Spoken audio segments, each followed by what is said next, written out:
Funding for this edition of Think Tank with Steve Adubato has been provided by the Healthcare Foundation of New Jersey, the Turrell Fund, supporting Reimagine Childcare, RWJ Barnabas Health, Let's Be Healthy Together, Newark Board of Education, PSEG Foundation, the Northward Center, the New Jersey Economic Development Authority, Seton Hall University, showing the world what great minds can do since 1856. And by Valley Bank. Promotional support provided by NJ Biz, providing business news for New Jersey for more than 30 years, online, in print, and in person. And by NJ.com, keeping communities informed and connected.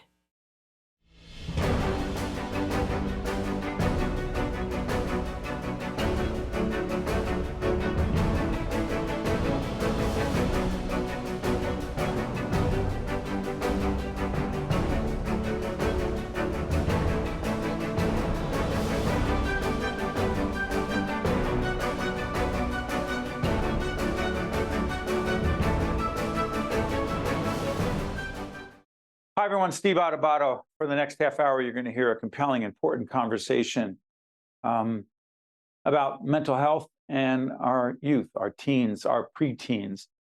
Incredibly important subject with a compelling panel who understands this issue from a variety of perspectives. We're honored to have, once again, Dianne Grossman, co-founder of Mallory's Army, will explain that organization and why it matters so much. Steve Margeotes joins us once again, executive director of Main Street Counseling Center. Steve, did you just wave? We know that it's you, okay? I would. And also, once again, joins us Christine Norbut Beyer, Commissioner of the New Jersey Department of Children and Families. I want to thank all of you for joining us so much. Thank you so much. Thank you. Thank you. Dianne, can we do this? Your daughter, Mallory, and we've talked about her so many times. She's had such a positive impact on so many others. Her tragic death at the age of 12. Please let folks understand who she was, why she matters, and what Mallory's Army is, please. Oh, thank you so much, Steve, for continuing to host us and spread word to this epidemic that I think is stealing our children's future. You know, I tell everyone that my daughter Mallory was the everyday all-American little girl. She was active, she was in gymnastics, she was a cheerleader. My husband and I have been married for 20 plus years. We're small business owners. You know, from the outside, everything was great. You know, our older daughter had attended the same middle school. So, you know, we didn't really have concerns. And then it started slowly, this relational style bullying, where it's, I like you on Tuesday, I don't like you on Wednesday, I'm going to talk about you on Friday. Can you sleep over? And so as a mom, we didn't really pay much attention to it. You know, it went reported, some of the name calling and some of the issues that we were having. We had an open conversation with the guidance counselor as to what was going on with Mallory and this group of girls that decided to put a target on Mallory's back and blatantly harass, intimidate, and bully her for about 9 months. Towards the end of the school year, it had been a couple of weeks and we could started to see some of Mallory's behaviors shifting and changing. Of course, we chalked it up to everyday normal puberty, right? Door slamming, I've got a stomach ache, and things of that nature. And then we had a meeting with the school on June 14th. And after a 3-hour meeting with the school that fell pretty much on deaf ears, my very healthy, active, wonderful 12-year-old daughter came home and took her own life. And I tell everyone, Mallory's first attempt was her only attempt, which is why I leaned my voice and created Mallory's Army to not only start the dialogue, but to hopefully educate parents, school administrators, legislators, everyone involved that has a minor touch to our children in our public school system, that this is what's happening. And unfortunately, Mallory is just a drop as to what I know in the circle that I now travel with. First of all, before we go to the commissioner and to Steve, I want to thank you again for being with us, for sharing that painful story. But Commissioner, I'm going to go to you first. When you hear Dianne talk about Mallory, as horrible it is as it is for Dianne and her family, and Mallory at 12 years of age, it is not so isolated, is it, Commissioner? No, Please. it's not.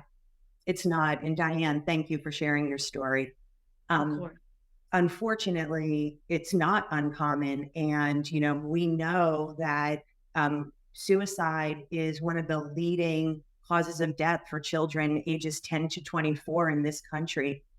And, since COVID, we believe that, children are struggling to be able to, find someone to speak to or feel comfortable sharing or expressing anxiety or depression or things maybe that have been, there, but now are being exacerbated as a result of COVID. And so, there's so much work that we're trying to do at the state with our partners. I appreciate what Dianne is doing with her partners, and together, I think we really have an opportunity to make some change. Thank you, Commissioner. Steve, let me ask you this. We'll keep talking about the pandemic because there's so many factors as it relates to mental health, the mental health of our youth. And we have a 12-year-old daughter turning 13 in about a month or so. And we have other older boys, and we worry about this like so many other parents. But Steve, how much is social media and cyber bullying a part of this conversation, Steve? I think it's a part of the situation, without a doubt. It has a negative impact. I think social media combined with the trauma that adolescents have to experience. I mean, these are adult issues, Steve. Sexual abuse, domestic violence, bullying, words hurt. And how much can one person take? It's a lot to endure, and everybody has different levels of tolerance. And I think trauma needs to be emphasized further because trauma impacts functioning, decision-making, confidence levels. You can't say enough how these incidents, like with Dianne's daughter, impact a person's day-to-day functioning. So, Dianne, let me ask you to do this. As we talk about social media, as we talk about cyberbullying, the pandemic, et cetera, and I know that with Mallory's Army, you talk to a lot of parents, and we've asked you this before, talk to parents watching right now. What advice do you have for them as it relates to the mental, caring for their children who growing up very quickly, as it relates to their children's mental health, please? I think that parents have to kind of wave the white flag and recognize that our children have a master's degree in Snapchat and we barely have an associate. So that's the biggest problem, I think. I also think that there is an excessive amount of use. Our children are exposed to content that they are not mature enough to navigate. We know that when it comes down to rabbit holes. You email or Google looking healthy eating habits, and the next thing you know, your child is in a chat room teaching them how to be bulimic and have an eating disorder, which of course. So I think as parents, we have to be willing to recognize that social media is glitter in our life. So I'm not suggesting that we completely get rid of it, but I think that we have to realize that children at the ages that they're being introduced to social media is far too young. They can't navigate it. Oftentimes they are left alone to their own thoughts, and they're left to kind of navigate it themselves, and they're just not mature enough. If I could give parents one tip, it is number one, know your resources. I think that's the biggest because you're going to resources. That's my point. I think that the resources would be like to know, like when I was growing up, right, we would have a checklist on the refrigerator, call 911. This is poison control. This is that. Well, parents need to have a Rolodex in their phone of resources. What are the mental health in your area? Because you can't wait until you get that 3 a.m. phone call. You have to know ahead of time. What is your school's? Good. I'm sorry. Go ahead. No, Finish your point. what is the school's role play in that? Do they have access to it? As parents, it is our responsibility that if the doors are open and there's a guest speaker, our butts need to be in the seats listening to what speakers like myself have to say. Don't wait until there's a problem. Show up and be a part of the solution. There are not enough mental health professionals that for our teens, for the entire population dealing with mental health issues, but particularly for young people. Commissioner, the program is called NJ4S. NJ4S. What is it? NJ4S. So NJ4S stands for New Jersey Statewide Student Support Services Network. And now you know why we call it NJ4S. What is, we'll put the graphic up, the website. What is it and why does it matter to this conversation about mental health in our youth? Yeah, so NJ4S is something that we developed here at the Department of Children and Families that we will be launching this upcoming academic year. And it's intended to be an integrated, prevention-focused, statewide resource that will be available in every school, in every community in New Jersey. What is it? It will provide evidence-based support and prevention services. So, prevention of suicide, prevention of bullying, prevention of teen pregnancy, substance use, underage drinking, but not only providing the information and knowledge, education to the students and the faculty, but to entire families.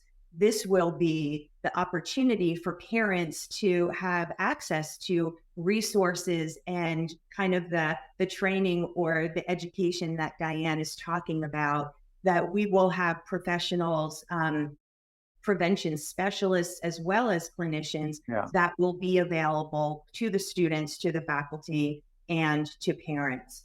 I think, it's prevention. It'll also be brief clinical intervention, and really helping students who need more help to be connected to resources in their communities, whether that's through our children's system of care for more deep end intervention, or, something really, basic peer-to-peer. And, the point that I want to make is that sometimes the best solutions to support young people who are feeling depressed or anxious don't always have to be clinical. In fact, sometimes with appropriate and preventative upstream supports, we really can help mitigate the need for... Commissioner, I'm sorry for interrupting. Yeah. Upstream support, the language can get a little jargony for me. Sorry. What does upstream support mean? So that means before there's a problem, right? Before there's a problem, before a young person is presenting to a counselor or to their parent that, hey, if a parent sees that a child's behavior is changing, or they're acting differently at home, they're getting, more anxious or more angry, those signs we can do something about because we have the information. Commissioner, I want to manage time. I'm so sorry, but I'm trying to.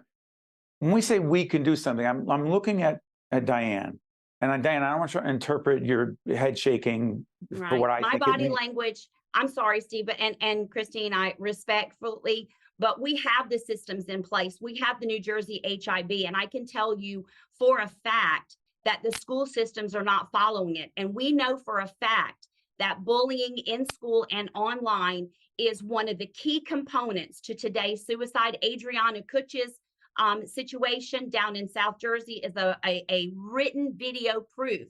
So while I understand, and I think that resources, please, Steve, let me get this thought out. Who is that? Adriana Kutch, she's the 14-year-old girl that was beaten in the hallway down in South Mays Landing area and died 2 days later. The bullying and the online abuse is our problem. And I respect and think, and I use the word resources. I think parents do need resources, but the resources need to come from their pediatricians. This is a medical condition that is induced. My daughter did not have mental health issues until she was bullied online through Snapchat. And my daughter didn't have Snapchat. Those images were screenshotted to her. And when I brought it to the school's attention in a 3-hour meeting with the anti-bullying specialist and the principal, I was told in writing that my daughter wasn't safe at school to take her home, that they would deal with it. Those girls were never issued an HIB. They were never held accountable, and they have now graduated high school. Okay, what is that? They were never issued a what, Dianne? An HIB, a HIB. Which is what New Jersey hangs their hat on, saying how strong the New Jersey HIB statute is. It's only valuable if it's enforced. And these resources are only going to work if the schools are doing their job. Right. Steve, bullying, and Commissioner is not responsible for the local school districts and everything, but this is complex stuff, absolutely. But Steve, bullying is not the totality of the problem, but it's a huge part of it. And bullying, it's funny, the word bullying, and I don't want to get on my soapbox here, but our daughter recently, because they can see social media wise where their friends are. And if their friends are together and disinvite someone or don't invite that kid, and the kid knows that everybody is at the mall or everyone's doing whatever, and they're not, and they feel more and more isolated, that's not bullying, but that kid has information that they're cut out, that they're isolated, that they're not included. I'm making this more complex than maybe it is, Steve, but what is bullying, define bullying today, and is it any different from the past? And then what do you see as the resources, Steve? Well, I think a couple things, Steve. Bullying is emotional and verbal domestic violence. You hit somebody, you verbalize and you isolate them, you reject them, you abandon them, it hurts. And how often can you cope with this constant pressure and constant thoughts? This is the key, what we're seeing in therapy here at Main Street. Those thoughts will not go away. And it puts tremendous pressure on young people. It would be difficult enough for adults to cope with this level of hostility, let alone children that do not have the experience. Real quick, we're going on a break right now. HIB stands for harassment, intimidation, and bullying, correct? Yes. Okay. We're going to take a quick break, and I promise we'll continue the conversation right after this. Our youth, their mental health, and what all of us need to do to protect our kids better than we're doing right now. I'll be right back. To watch more Think Tank with Steve Adubato, find us online and follow us on social media. We're back talking about mental health, our youth and their mental health. Commissioner, from your perspective, the pandemic, will we ever really understand the impact, particularly the long-term impact on the mental health of young people from COVID? I don't think so. I think it's going to be very challenging for us to fully understand the impact because, what Dianne is talking about also is social media. And I think kids ended up getting more isolated during that time. They were online a lot more. We were looking at the department to put resources out online for students in the classroom to be able to access supports and help and hotline numbers if they needed that. But, now kind of the fallout and what we're seeing, I don't know how much is just strictly related to the pandemic and how much is kind of, as Steve is saying, just young people and the environments in which they're living in and going to school in is also having an impact. Dianne, when you're out there, again, Mallory's Army, the information will go up right now about the website, the organization, and the website will help you get more information.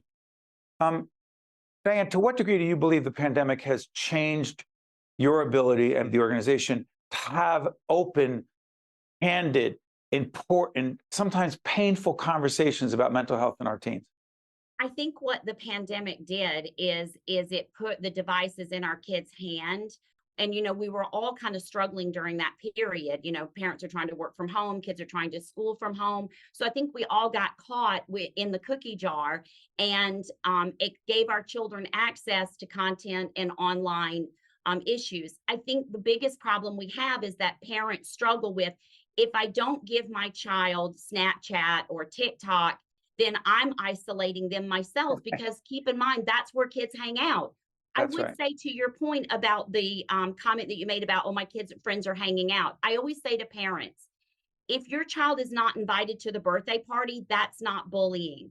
But when the kids take pictures and tag your child and say, almost like nanner, you're not here, or FaceTime them from the birthday party and say, my mom said I could only invite 10 friends and you're my 11th friend, that is bullying. And I think understanding that technology is now part of our lives and we have to incorporate it into, I think parents have to do a better job of limiting the access to it. Remember, it's glitter in our lives. It's supposed to showcase us, but I see these kids 24/7, and parents butt me to death with, well, if I take her phone away, exactly, I have it, If I take Are her we phone part of the away, problem? I'm now bullying her. Dianne, are we, because our kids see, listen, I don't want to turn this into a discussion purely about social media because it's No. so much more than that, but we go down rabbit holes.